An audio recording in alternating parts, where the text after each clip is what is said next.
Hey everyone, welcome back to Who's There. I'm your host, Allison. If you're new here, thank you for joining us, and if you're returning, thank you for coming back. This is a podcast where I talk to a new horror fan every week because I hope to destigmatize what it means to be a horror movie fan, because most of us are just regular people who like the adrenaline rush of being scared for some reason, and we delve into those reasons here. I'm so excited because this week we have horror fan Scott Vigil on the podcast. We are both in the horror virgin community, and he is a regular contributor to the fun over there, so I was excited to talk to him about what he loves about horror movies. He's a huge fan of possession and slasher films, and we talk about all of them. We recorded this shortly before Halloween, so there is some Halloween talk, not to make you all nostalgic. I just had such a good time talking to him because he was able to break down the juxtaposition between the movies Hereditary and Midsommar, and he was sort of able to explain to me what the Blackcoat's daughter was about because I definitely didn't understand it when I watched it. He also broke down the subtleties in the original Texas Chainsaw Massacre, so it made me appreciate that movie a little more. And just as a heads up, in the last 10 minutes you might hear meowing because Scott's very adorable and very vocal cat was in the background trying to get his attention. Did I mention that Scott once saw a ghost too? I think I've said enough. Let's get into this episode. Hey Scott, how are you? Good. Hanging in there, taking it day by day. Good. Are you getting ready for Halloween? Yes, definitely getting ready for Halloween. Last night my martial arts class had our annual costume class, so everyone came up dressed up. I was Michael Myers. We had a dude who was Johnny from Cobra Kai, and had one lady who was dressed up as a Tengu, which is a Japanese like winged bird. So lots of fun stuff. But yeah, I'm getting geared up and possibly hitting the drive-in either today or tomorrow for one of my buddy's birthdays. So that's awesome. Well, thank you for being here and taking the time. Tell everyone a little bit about yourself, where you're from, etc. Yeah, so I'm from the Midwest, right outside of St. Louis, born and raised in the area. I do IT security for a living. Been into horror pretty much all my life. Started with my grandma and grandpa on my mom's side. Used to watch like Twilight Zone and all that kind of stuff. And then my cousins got me into like The Crow and some of that stuff.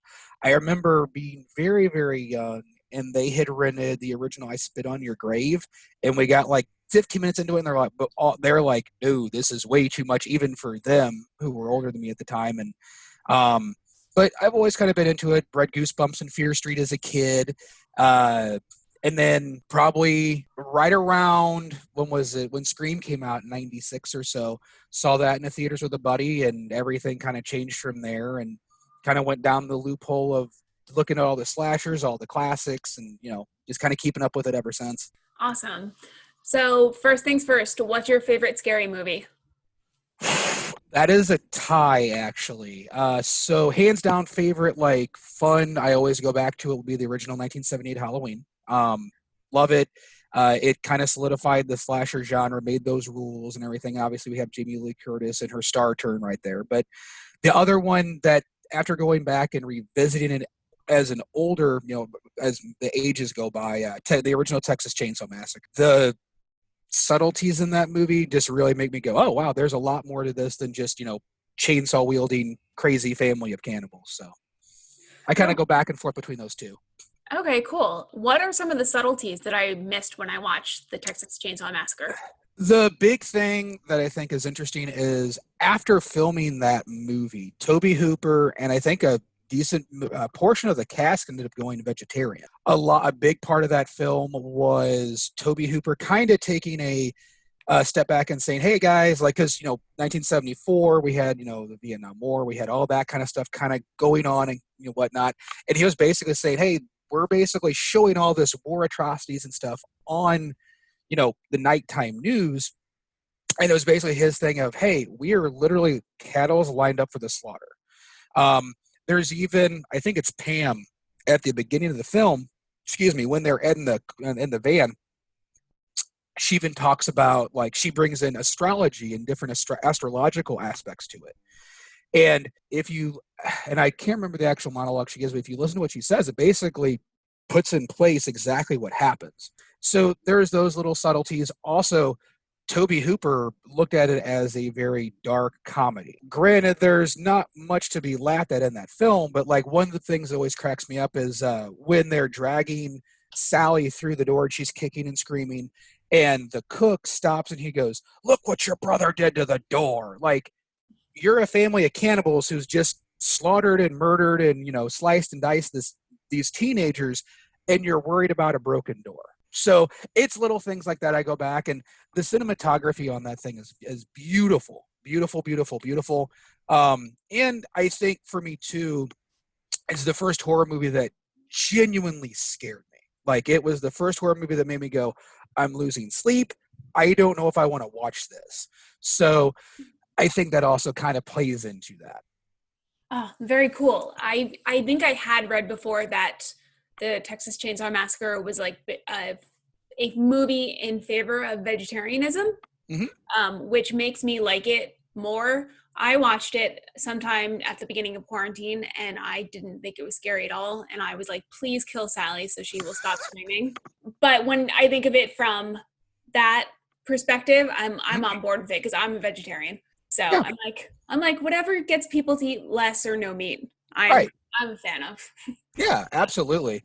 And that's the interesting thing too is, they kind of even, this family who is literally eating humans, like that's where they get their, diet from. They're not, they even talk about the hitchhiker at the beginning. He talks about, like, we're going out of business. They don't need us anymore.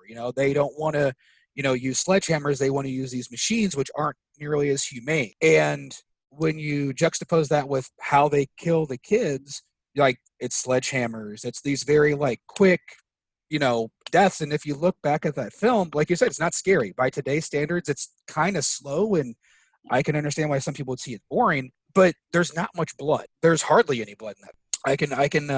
I can see how that would definitely be one of those things where people look back and go, it's a little slow and boring by today's standards. But when you look at it in that kind of light, it kind of, in my opinion, like makes it go, well, there's something being said here. Yeah, definitely. And I liked learning the fact that they wore the same costumes the entire time. Yes. We know each other from the Horror Virgin community, from the podcast, The Horror Virgin, and that was one of their fun facts in their episode about the Texas Chainsaw Massacre. So I was like, that's disgusting. And also, there was no air conditioning in that house. No. What was it? The dinner scene, I think they said they filmed for 27 hours straight. Yeah. Yeah. I'm good. So that is the ultimate vegetarian movie. Have you seen the movie Don't Breathe? Yes, I have seen Don't Breathe. I think that is the ultimate vegan movie. I see, and it's been probably 2 or 3 years since I've seen Don't Breathe. I need to revisit it. I remember absolutely adoring and loving that movie when I watched it, but it's one of those, like, I have a stack of need to watch. So it's like I got through it, loved it, and I was like, this is fantastic. I need to revisit that film, though. I was actually vegan for about a year and a half, 2 years. Mm-hmm. And like during that vegan time, I lost a lot of weight, was definitely in a lot better shape. And then due to some health issues with my doctor, like, hey, you want to incorporate some animal products, but not nearly as much. So, but with regards to you saying it's the ultimate vegan movie, please elaborate. Because the only way that factory farms can keep up with the production of milk at the level that we consume it is by artificially inseminating cows. Oh, that's right. Yeah. And I've seen a lot of those videos because I know they, take they purposely like take the calves from the babe from the moms, and it's horrible. That's all you can really say. It's horrible. Yeah. All right. Anyway, back on topic. So you said you got into horror first by watching The Twilight Zone. Have you seen Jordan Peele's Twilight reboot? I have not got to see it yet because it was on CBS All Access. I want to see it. It's one of those things, like, I'm hoping that maybe if they do like a free trial, I can go and binge it, but I haven't got to watch Jordan Peele's yet. And I know they also released it in black and white like the original Twilight Zone, so I want to really check it out. Oh, cool. Yeah, no, I haven't seen it yet because I don't have cable. So yeah. I have streaming services, and that is it. Yes, me too. So when we were talking beforehand, you mentioned some of the movies that molded you as a horror fan, and some of those movies were Critters 2, Monsters Squad, The Old Incredible Hulk, and then you've already talked about Scream, Texas Chainsaw Massacre, and Halloween, but talk about the other So the first of those, obviously Twilight Zone, like you mentioned, that was with my grandma and grandpa. The Incredible Hulk, the old Lou Ferrigno live action show, it was only when he transformed. And I remember it vaguely, but when he transformed, it was very scary to me as a, 4 or 5 year old kid. So I'd have to run and grab my mom and be like, Mom, watch this with me just while he changes so I'm not getting too scared. And from there, like, it was, hey, it's Friday night, go and rent a movie. So it was Critters 2, it was Monster Squad. And I remember at one point, my dad's like, oh, I can't watch Critters 2 again. We're not watching Critters 2 again. Rent something else. Get something else. Like I would wear the tape out. But it was, more like the sci-fi horror, especially Critters 2. But they were fun and accessible without being overtly gory or overtly scary because they balance that humor and horror, which I think is also what really attracted me and drew me to Scream. I mean, Scream has that perfect balance. Yeah, definitely. I rewatched Scream last weekend, so. And you're wearing a Scream t-shirt now, which I am, yes. So with transformation in sci-fi movies, have you seen The Fly? Oh yes, actually, I've seen the David Cronenberg, Jeff Goldblum one. Love that film. I think it's probably, in my opinion, one of the best love stories ever put on film. Who is it? Him and is it Gina Davis who plays the love interest? Yeah, I Like think it is, it is just a heartbreaking story, and you feel for them. You really connect with them, and it is just a ugh. Like I love that film, but every time I watch it, I'm gutted. Like oof. I even because for my 31 Days of Horror this year, I decided to go back and try to watch a lot of classics that I haven't seen.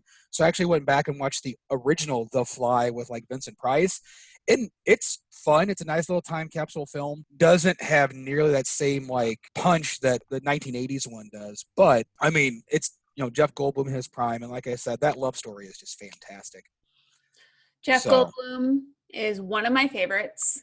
I don't know if you can see that. oh, I can. Oh, that's awesome. That's wonderful. Yeah, he was in a Broadway show back in 2005, so I made sure to stalk him down. That makes sense. So why do you think people who seem perfectly sane love this genre?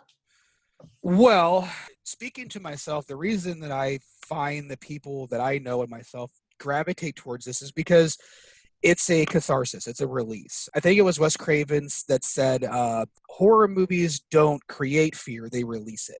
So it's you're facing this fear and it's in a safe, controlled environment, yet someone like myself who I'm very empathetic, I'm overly empathetic. Like I put myself into these characters, I put myself into these movies, and so I'm feeling what they feel. I'm experience what they're experiencing. So at the end of it, it's like I've kind of faced my own fears. Like for example, with Halloween, John Carpenter didn't list Michael Myers as some uh, specific thing. He was the shape.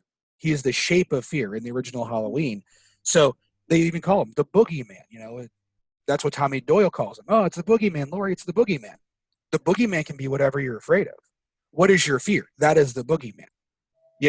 And so with that, it's facing those fears and coming out the other side stronger. Like when I look at Sally and Laurie and Sydney and all these final girls, it's them overcoming such a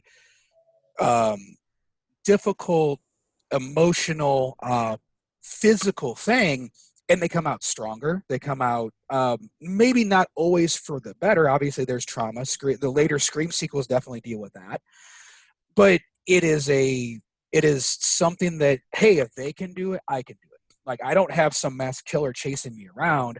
I might have a meeting at work that I'm nervous about. But if Sally and Lori and all these people can face some knife-wielding maniac, well, I think I can talk to my team about what we need to do at work for an hour. So that's kind of where it comes for me. And it at the same time, it's really fun. You got buddies with you, and hey, oh man, like they haven't seen it, so you get to kind of see them squirm and jump, and it always creates great conversation. At least in my experience. Yeah, definitely. That's one of my favorite things about going to the movie theaters when we could was the Yes. experience of being scared with people. So You said you're doing 31 Days of Horror. What have you Yes. watched so far? Well, I did watch Blackcoat's Daughter earlier this morning. I'm about halfway, or maybe a little less than halfway through Parasite because I've never seen Parasite yet. Um, and I'm going in blind. I don't know the plot. I haven't watched the trailers, so we'll see.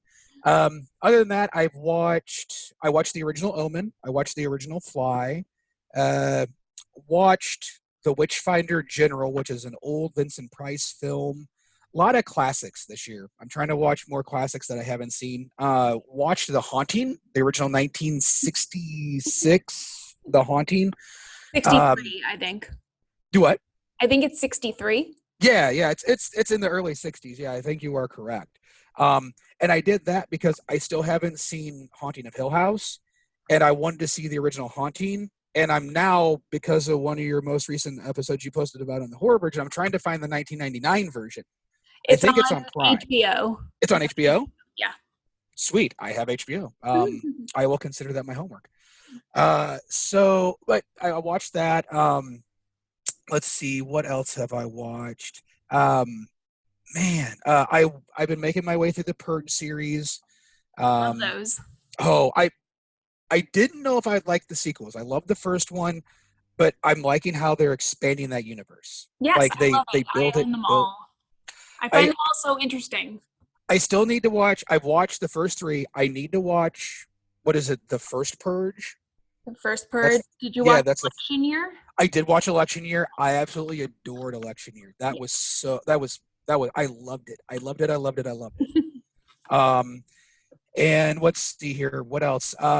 Me and my best friend have been making our way through AHS Cult because I hadn't seen Cult yet, and then we just finished 1984 like 2 days ago. Oh, okay. Is So it based on the book? no. AHS for American Horror Story 1984. It is Oh, a oh, oh, yeah. AJ. I didn't know you were talking about American Horror Story. Sorry. Sorry, no. I shouldn't have shorthanded it. The IT in me kicked in, so all sorts of shorthand. Yeah, American Horror Story finished Cult and the 1984 season. Let's see here. Other than that, been rewatching some stuff. Watched the first Conjuring again because I do love the Conjuring series. I still haven't had it in my soul to watch The Nun. I can't bring myself to watch it. I've heard nothing but bad Terrible. things. It's so bad. I did watch, what was it, The Curse of La Llorona, and that wasn't bad, but as a Conjuring movie, it wasn't good. It Yeah. was, it. I mean, we had the tie-in, the little small tie-in with the priest, but that was about it. But I love the Conjuring movies, so I watched the first one, and other than that, been slowly making my way through.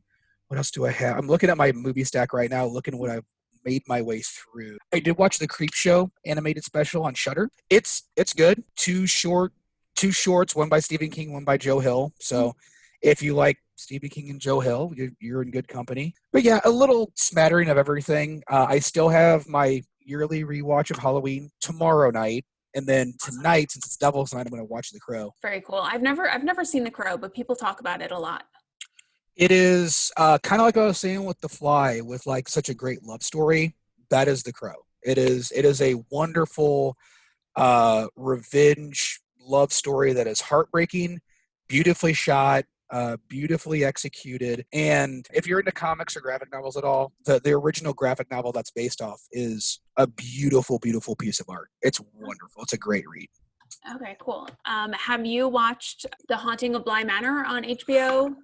Haven't watched Bly Manor Or yet. Netflix?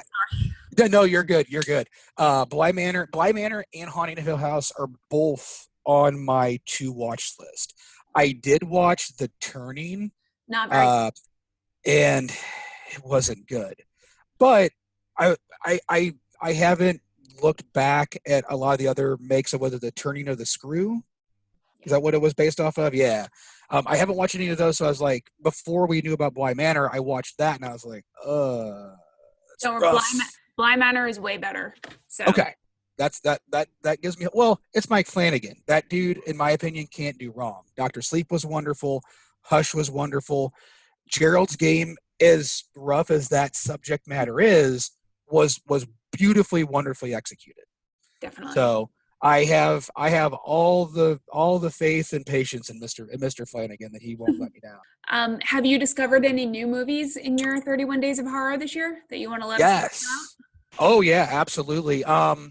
I just watched a couple of really, really fun ones. Tragedy Girls, which was new to me. It's a little older, but it was just a super fun, very energetic. I don't know if we're able to talk spoilers, so I don't want to give spoilers to anyone who hasn't seen it. But it's fun. It has Jack Quaid, who is in The Boys. For anyone who watches The Boys, he plays the main character Huey. He's in it, and it's just a fun, very dark, and I do mean dark comedy, but that was super fun. Just watched the movie Detention. I don't know if you've heard of that one. No, I haven't. How do I explain it? It is about a serial killer who is killing off people in this high school, but it's very quick paced, lots of quick cuts and very high energy. And there's also a time traveling bear. Okay. So yeah, that was interesting. The original Amityville Horror, because I'd never seen that, and Horror Virgin did a episode of that a while back. So I was like, let's watch that, and that was a very much a slow burn, but I can understand why it's a classic. So those were some of the those were standout kind of surprises. I really like Tragedy Girls. It's very funny, and then at the end, it's so dark.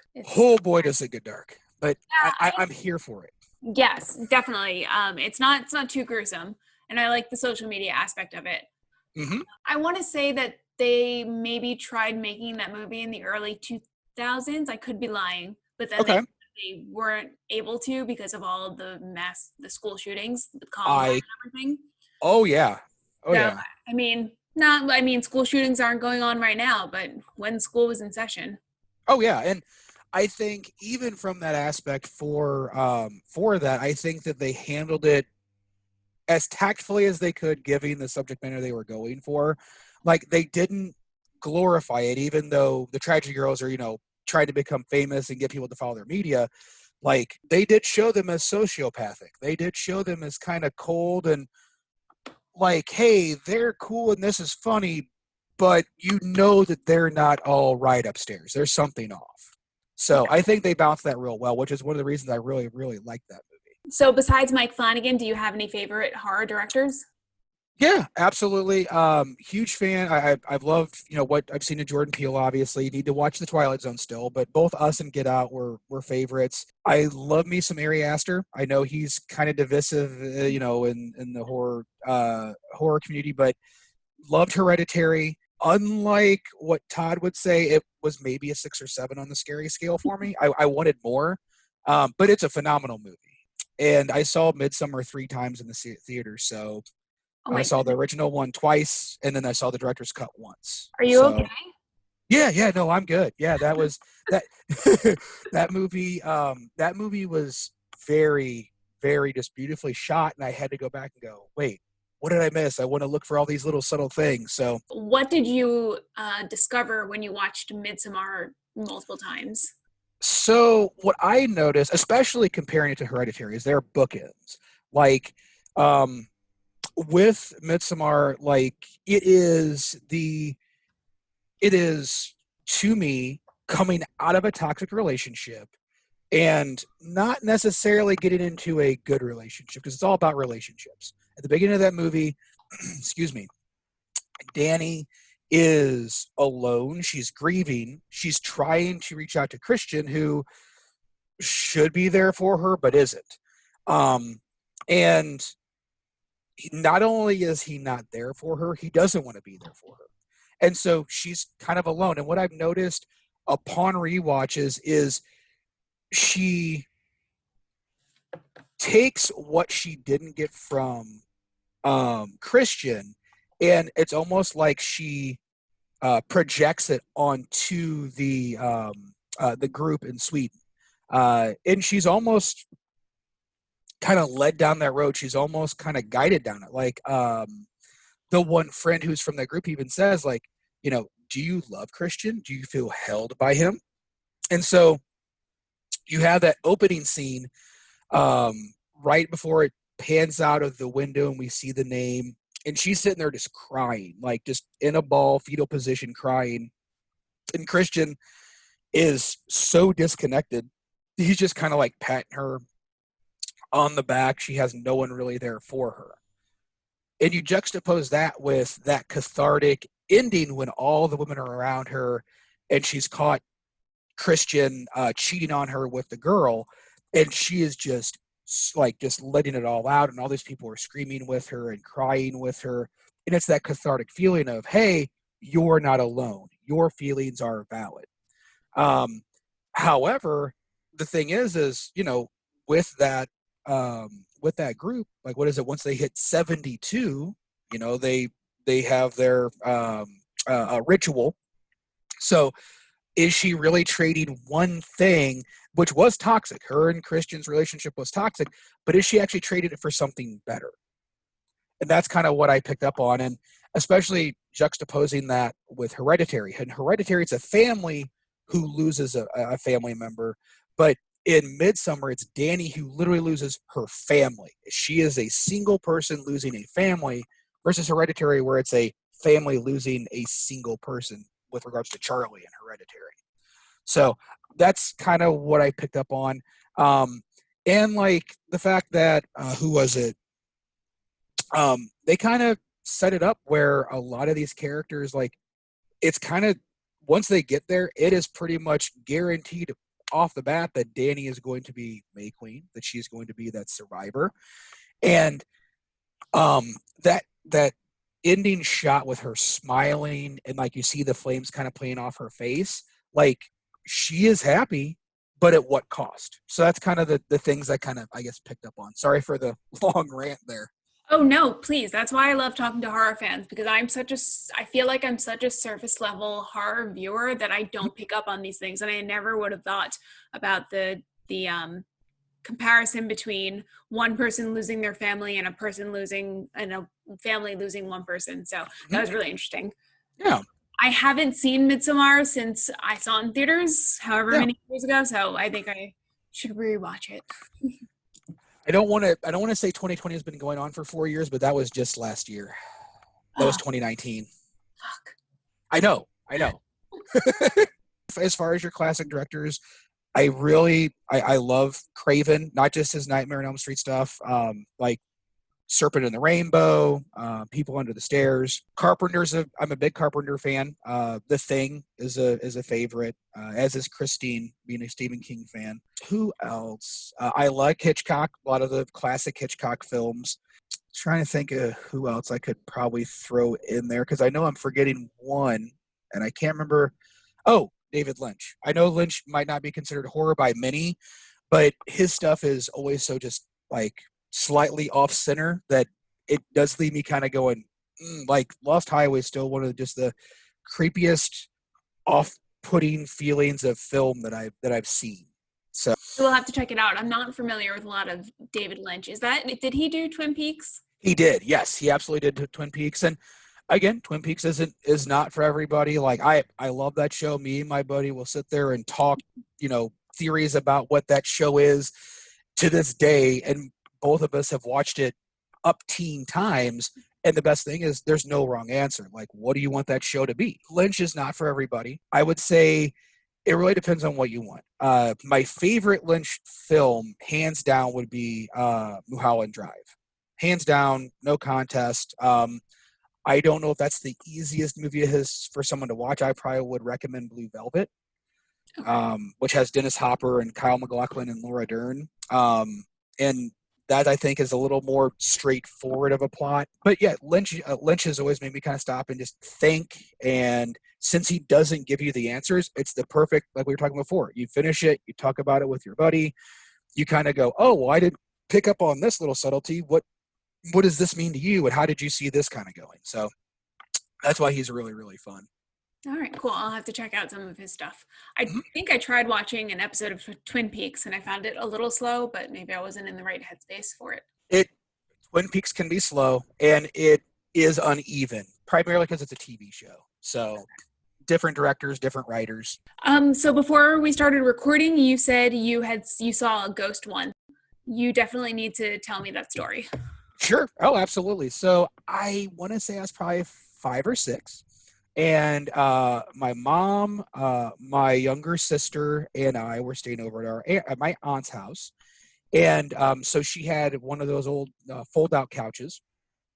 And as with regards to the story, my uncle Roger was an over-the-road truck driver, so he was out of town, and so it was just me, my mom, and my sister sleeping on this fold-out couch. And my aunt's sleeping in the back. I wake up middle of the night and I look over. I pull the covers down. And I look over to where the uh, armchair, the chair that my uncle would usually sit in if he's home, is, and there is this young girl, probably 10 or 11, in this blue dress and this blue bonnet tied under her, tied under her neck. And I just kind of stop, and she waves at me, and I'm like, okay, I'm a little kid. I'm like, okay, I'm probably half asleep. So I cover my eyes, peek out again from the covers, and she's still there. And she points to the door. And I'm like, okay, look over at the door. I don't see anything.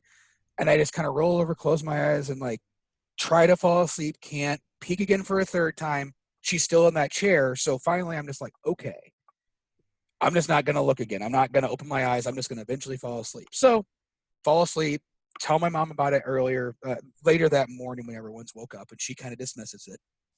She ends up telling my aunt. She's like, yeah, so, they called me Little Scott because my dad's name is Scott. She's like, Little Scott says he saw this ghost overnight. And my aunt's like, oh, yeah, yeah, yeah. No, I've seen it. My cousin Billy, her son, has seen it. The young girl with the blue dress and the bonnet. Yeah, she's been around. So my aunt, when my cousin Chelsea was a little bitty baby, she had her covered up with a blanket. It was the middle of winter. My uncle Roger was out of town, and she woke up in the middle of the night to turn Chelsea over, take the blanket off, and fold it and whatnot. She wakes up, goes to check on Chelsea. Blanket's already off, folded in the corner. Chelsea's flipped. No one else was home. And then my cousin Billy said that one time when he was a teenager, he got out of the shower and was like, drying off and stuff, and he saw that same ghost, that same girl, in the bathroom mirror. So it's one of those things where, like, I didn't talk to any of them. I didn't know anything about this. My mom even dismissed it, but I mean, to this day, I know what I saw, and I get kind of chills when I talk about it. So, yeah. Wow, that is so creepy. Did you ever think to do any research into who the girl is? I asked my grandma, I asked my aunt, and that area around there used to be farmland, and there was plantations back in the day. If I could figure out who to talk to and how to like start tracking that stuff down. So there was an article that came out a while back saying that horror fans are handling quarantine better or lockdown better than non-horror fans. Why do you think that is? I think for a lot of people, again, myself included here, it's because for us, like, the, it's a we see these horrible things in these movies or in the books. Like, it's almost like we've kind of been conditioned, like, yeah, we get it, like, hey, it's a zombie apocalypse, oh, you're the one who got bit, like, you're not going to hide it from me, we're going to play this smart. And so also I like to believe that a lot of horror fans have a lot more empathetic heart, a lot more care for their fellow humans. Um, we see that a lot in the Horror Virgin group. That group is one of the most supportive and caring and loving groups out there, and it's all horror fans. And so I think that with that love of horror comes that love and understanding and empathy towards one another. You know, um, so with regards to the pandemic, like, I have friends and family and stuff like that who are autoimmune compromised. The last thing I want to do is, you know, get them sick. And I don't want it on my conscience that if I am out, that I might get someone else sick. That's the last thing I would want. So I think that with regards to horror, it kind of elevates that like sense of understanding and caring for one another. Oh, that's a great answer. Mhm. What's your favorite pandemic movie? Ooh, I guess if I had to say like point blank off the top of my head, I think it would have to be Outbreak. Oh, okay. That's a classic. Yep. I haven't seen it in years, but I remember loving that movie as a kid. Um, and it just kind of stuck with me. I love that movie. Yeah, I remember So, watching it like when I was under 10 years old. mhm. I think that was my first pandemic movie, and then I went back and rewatched it at the in like March of this Yeah. year. So Does it hold up? I think so. Yeah, yeah, Okay. it really does. It's on HBO right now. So Oh, even better. I will definitely have to go back and check it out then. yeah, as is Contagion. So Ooh, I haven't seen Contagion yet.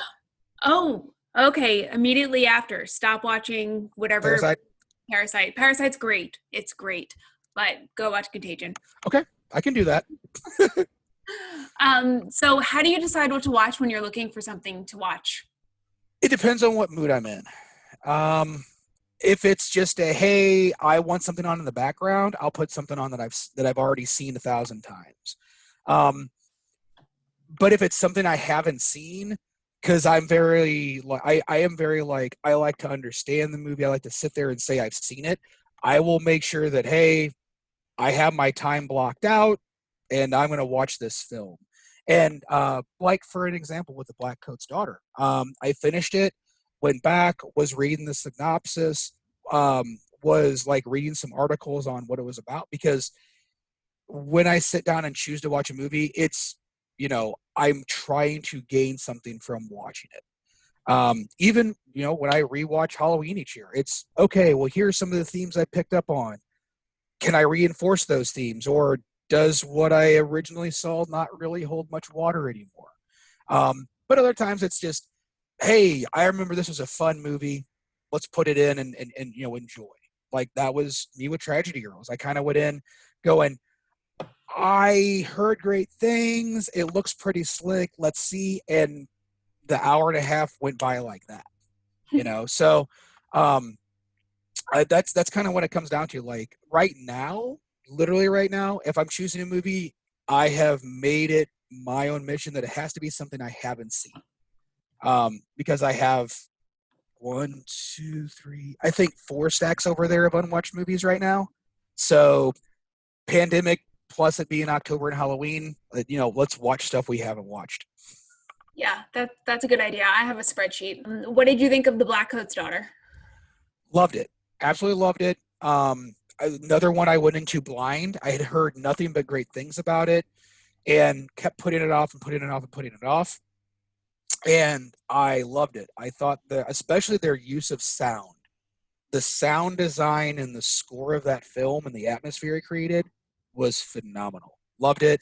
I'm a big fan of Emma Roberts. Big fan of I don't want to mispronounce her name, but the main actress from Chilling Tales of Sabrina, who plays the other main girl in there. Kiernan Shipka. Shipka, yeah, yeah. And I loved her in Chilling Tales of Sabrina. I didn't realize that she was in it. I knew Emma Roberts was because of the poster, but I didn't know what to expect from that film. And it was atmospheric. There were definitely some jump scares that did get me.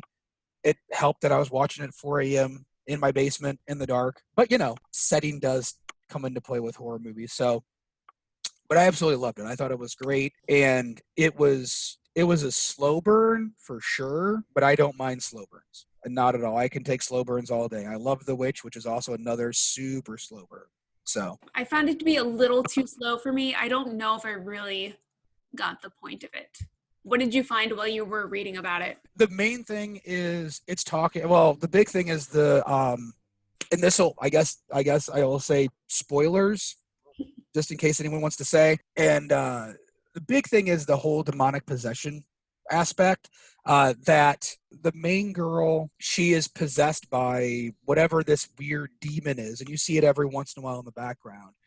And then throughout the movie, it's cutting between her and Emma Roberts. And it, to me, what I found with one of the things I was reading was they were saying that it's talking about and making a point of these boarding schools kind of stripping away the individuality of people and then kind of going, hey, well, especially at the end, like the priest, when he's doing the exorcism, to banish it, he goes, you're no longer welcome here. You aren't welcome here. Get out, get out, get out. Um, but that is kind of mirrored at the beginning when he's asking her, hey, where are your parents? Why aren't they here yet? And she's like, well, how long's the drive from here to there? He goes, well, maybe they got caught in some snow. They should be here in a day. And, but the big thing is remember, you can't stay here. You have to leave for winter break. You can't stay here. So it's that, it's kind of the, how do they word it? It was giving you a place to call home that you're not fully always welcome at. And throughout the movie, you even see that when she's taking the phone call and the demonic voice is telling her, hey, you can stay here as long as you want. Here's what you need to do. And so she does what she does. But that was the big thing, is kind of showing that, like, sometimes what you think is home or comfortable or safe is not that. I'm still looking to understand the very last frame and understand that part, because Emma Roberts goes back to the school, and you think she's going to go through with what she does, but she ends up leaving, and you see her turn around, and she just starts crying, and then credits. So I'm still trying to really piece that together. But as far as the religious aspect of it, I really, really enjoyed it. And I'm a sucker for possession and horror and haunt films and stuff like that. So Yeah, you had mentioned, I think, that you love possession and haunted house movies. yes. What do you love about them? It kind of comes from, I grew up Catholic, and then I was Pentecostal for a little bit in high school. So having that religious background, I think, kind of makes me go, ooh, like possession, ghosts, and obviously having seen a ghost myself. And there's just something that, for me, you can show me all the gore and, blood and guts you want. That doesn't normally frighten me. It's nasty, it's disgusting, but it's not exactly scary. But when you show, like, say, the taking of Deborah Logan, when you show someone who is obviously not right, they have something taking over them, they are out of control of their body and mind, and knowing that, like with taking to Deborah Logan, it starts off with them documenting this Alzheimer's patient. Like, knowing that that is real stuff that people do go through makes it a bit more realistic. And with the haunted house type stuff, who hasn't been in an a unfamiliar house or a hotel or something and heard a bump or a bang, and your mind starts, as the Ghetto Boys would say, playing tricks on you. So that's kind of why I gravitate towards them, because it's the atmosphere. You can make a bloodless, goreless horror movie with atmosphere and sound and noise, and it'll be, for me at least, 500 times scarier than, oh, he cut off their arm with a chainsaw. Definitely. I agree. I recently watched for the first time Hell House LLC, and I loved it. Oh, yeah. Hell House is wonderful. And I won't give spoilers, but if you haven't watched them, for certain people, the sequels do vary with what you might like or don't like. It depends on how much you like Answered. What is Answered? As in, like, they kind of go into the history and more explanation of what that house is. Oh, okay. And the history of the house. Oh, okay. That's interesting. Maybe I'll watch. Mm-hmm. I'll watch them, because I do like that. Yeah, I watched all three, and I think the director's cut of Hell House LLC 1 is supposed to be coming out on Prime tomorrow. Oh, fun. Oh. And I don't know what that entails, but I'm probably going to watch it. Yeah, I mean, it'll be Halloween, so why not? Exactly. Yeah. So speaking of setting, have you ever had any noteworthy experiences seeing a movie in theaters? Oh, yeah. I'll do serious first, then I'll do joking. So I think probably one of the best experiences I had in the theater was when I saw A Quiet Place. I went by myself, and there was maybe a smattering of 20 people in that theater. Went midday, and, it starts off and people are kind of munching popcorn and drinking and, opening stuff. Within 20 minutes, people weren't making noise. Like, it was literally, like, it was so quiet we could hear the next theater over. Like, So that was very awesome to see all these people kind of just buy into that universe. Like, no, shut up. We gotta be quiet now. So that was wonderful. One of the funnest things I did was, but when Halloween 2018 opened, me and my buddy went dressed as Michael Myers, and a local theater. We knew the owner, or not the owner, the manager on duty, and she's like, yeah, come up, dress up in costume, and stand outside the theater as people walk out, and kind of give them a little bit of a scare. So that was super fun. And then when I saw Jason X in the theater, I was a teenager, and it was a midnight showing, and there was probably maybe 40 people in the theater. And again, it's Jason X. It's the 10th one in the series. I hope you know what you're getting with a Jason movie by the 10th installment. So there's a part at the beginning where one of the characters is like, do you know who Jason Voorhees is? And people were riffing and making fun of the movie out the gate. So I just, top of my head, I go, I love him. He was the best lover I ever had. He got me going. He used nipple clamps and everything, and people start laughing. And then like 20 minutes later in that film, that same character is tied up in the bed and he has nipple clamps on. No joke. Go back and watch the film. It's a thing. And someone stood up in the theater like, holy crap, that dude was right. And people start laughing. So we're walking out of the theater, and this one person behind us, they're like, thanks for ruining the movie for me. And I said, hey, I wasn't trying to ruin the movie, but dude, it's Jason 10.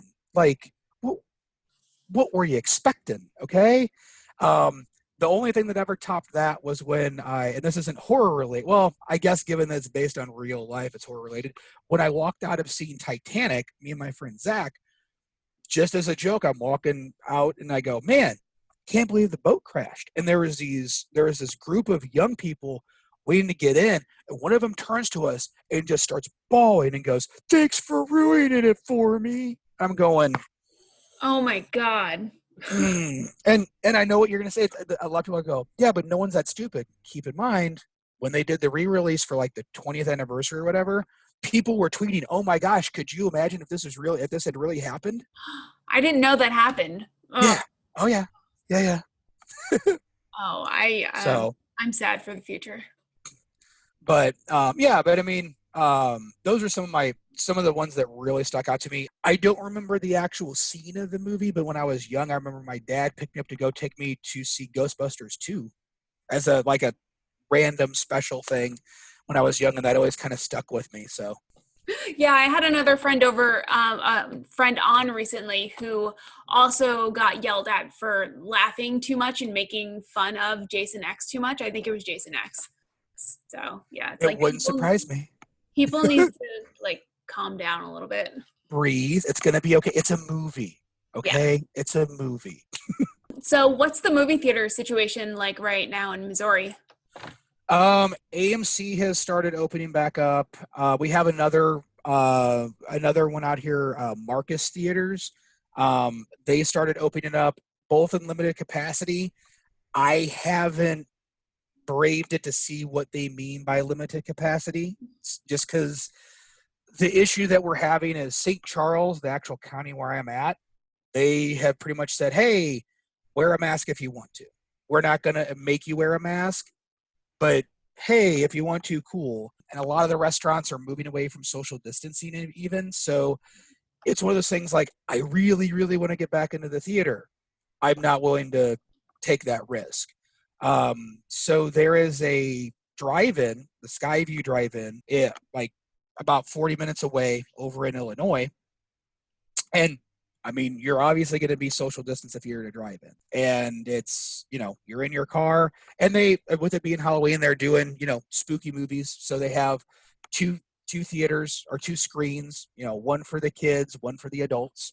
And, so that's been, if I want to go see a movie, that would be how I would do it. Okay. So what was the last horror movie that you saw in theaters before everything shut down? I believe it was the Child's Play remake. Oh, I'm sorry. I am too. I went in, I think it was Roger Ebert, who he said anytime he went to see a movie, He went in with no expectations. He said, I'm going to go in thinking I'm going to like this movie. And that's how I kind of view movies. But, oh, that was not good. I Yeah. wanted to like it. I really did. I like Aubrey Plaza. I like Mark Hamill. I thought he sounded decent as the voice of Chucky. Nope. Nope. Yeah, I've never seen any of the original Child's Play movies just because they don't really interest me. But Mhm. I went to go see this one, and I was just like, that was bad. The Child's Play franchise is interesting. My ex-wife, that was her favorite franchise. So I'm well versed in the original Child's Play, all of them. And I think it's interesting because especially like, we talk about, Halloween and Friday the 13th and all these, but with Child's Play, with the exception of this remake, all the other movies in that series, which I think there's 7 or 8 now, which is crazy, are all written and directed by the same guy. So like, if nothing else, like at least it has that same writer director who kind of keeps up on the trends of the time. The first one was a straight kind of supernatural slasher. And then when you get into Bride of Chucky and Seed of Chucky, like those are right around the time of Scream and all like the self-referential meta humors and stuff like that. Like in Bride of Chucky, you have Jennifer Tilly being killed by a doll voiced as her, but voiced by her. So there's all that self-referential humor as well. And then, within more recent ones with Curse and Cult, they're more dark, they're more sinister, a little more violent than some of the middle entries of the series. So they do evolve over time, but I completely understand, like, your mileage may vary with the Child's Play movies, because the thing I always hear is, it's a doll. How's that scary? Yeah, you kick it. Exactly. Although I will always go back and say, I don't care what you say, that last segment of Cat's Eye with the little weird puppet thing always scared the holy bejesus out of me when I was a kid. So Good to know. So there have been a lot of movies that have been postponed this year because of COVID. Which one are you most upset about? well, initially it was Quiet Place 2. I because I had actually planned to make the drive to Nashville for the Horror Virgin meetup for that. So that was the first one. Once they pushed back Halloween Kills, then I was like, ugh. But in addition to those, I really wanted to see Candyman. Was super excited for Candyman, and I'm sure there's others that I'm forgetting, but those are the big three: Candyman, Quiet Place 2, and Halloween Kills. And we just got the Halloween Kills trailer yesterday, which 30 seconds, but hey, cool. But yeah, those are the big three. Like, oh man, I'm looking forward to all three of those, and I don't know which one would take that top spot. Even being a huge Michael Myers Halloween fan, I don't know, man. Like that last trailer for Candyman with the stop motion animation, that blew me away. Oh, That yeah. blew me away. And the little teaser trailer they had for Quiet Place 2, I'm like, oh, so is this a like a prequel? Then it kind of jumps ahead to the future. Like, what are we getting with this? So all three of them have me excited in different ways. Yeah, it's so sad that they've all been postponed. Yup. So Thanks, COVID. are there any horror movies that you love that people generally don't like? Ooh, let me think about that. Horror movies that people don't like. I don't know about that, but I know that there are a few that most people look at me and go, really? You like that? I actually very much as I despise everything else this man has done, I really did enjoy Green. I don't care for Eli Roth as far as a director, like Cabin Fever, Hostel. I have no desire to even want to watch him. I've read synopses. I don't care. Every person in that movie seems like an asshole who deserves what they get, and I don't want to waste 2 hours of my time. However, one of my best friend, she loves more of the like very graphic extreme horror, and so she's like, I've read about this, I really want to watch Green Inferno. And I'm like, okay, I will go ahead and watch this with you, because like she's the kind who's like, let's watch Human Centipede 2. And I'm like, I'm good. No, we don't. I have my limits. So I agreed to watch Green Inferno, and overall, like, it's not like, oh my gosh, I want to watch this and everyone should watch this movie, but it is a well shot and well plotted movie, and the gore wasn't nearly as bad as I was expecting it to be. It's still gory for an Eli Roth movie, but the majority of people I hear talk about the movie, they're like, "That movie sucked. It was horrible. Why? There's nothing good." Oh, Eli Roth, we get it. Americans shouldn't leave America. Stay in America. That's pretty much the synopsis of any Eli Roth film. However, the fact that they did use actual indigenous tribes, and I do believe that a portion of the film's proceeds went to actually like preserving their land and preserving the forest and stuff like that. Like the part of me that cares about the environment and all that kind of stuff was very like, oh, well, that's kind of surprising. So that kind of endeared it to me a little bit more as well. Okay, that's really interesting. I've actually never seen that one, but that doesn't surprise me because I did see Cabin Fever in theaters when it came out, and I was like never watching that again. And I've never seen Hostel because when I travel, I stay in hostels, so I don't need that drama. Well, I mean, and that's the other thing too is again it's scare tactics. He's literally making scare tactics. Don't leave the outside world's a scary place. No, just for your listeners, I have never stayed in a hostel, but I have plenty of friends who travel the world. They do van life, do all that stuff. Hostels, by and large, in general, aren't like that. Don't let that be the case. So, Yeah, no, hostels are amazing. I love them. So, if you could remake one horror movie, which one would it be? I would say if I could remake one horror movie and only one, I would have to pick The Gate. I've never heard of it. So The Gate was one of those I kind of watched and rewatched as a kid. Basically, the plot breakdown is that these kids end up opening a gate, like a huge hole in their backyard, that lets all sorts of like crazy creatures through. And at the end of it, they, it turns like evil and all this.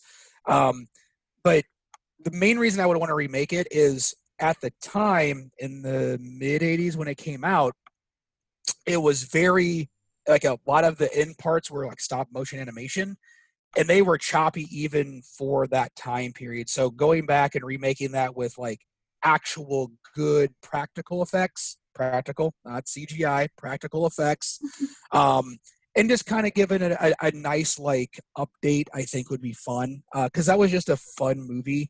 It wasn't overtly scary. It wasn't overtly violent or anything like that. I think it was PG-13, even by 80 standards. So it was just a fun movie, and I think that would be a fun movie to kind of revisit and remake. Okay, cool. I'll take a look into the original. Is it Yeah. streaming anywhere right now? I don't know if it's streaming. If you do find it streaming, and if both of them are streaming, I would just avoid the sequel. Okay. The sequel is not good. Yeah, that happens so often with sequels, but do you have a favorite horror movie sequel? Oh yeah, hands down, Texas Chainsaw Massacre 2. Oh, okay. Yeah, not like it takes everything that Tobe Hooper was trying to get across in the first one with the dark comedy and the undertones, and he just kind of goes, "You guys didn't get it the first time. I'm just gonna double down the second time." So like if you look at like the movie poster for Texas Chainsaw Massacre 2, it is a literal parody of The Breakfast Club. Oh, okay. So that's kind of don't get me wrong, it is still a frightening, scary movie, but I mean, you have Dennis Hopper dual-wielding chainsaws fighting Leatherface.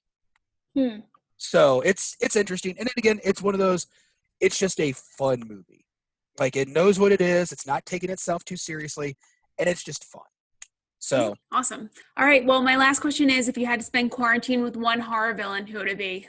man, that's a dark answer because I don't think I'd like it. But I think the funny answer would be Jigsaw, because at least there'd be games to play. But I don't know if I want to play those games. I would probably have to say,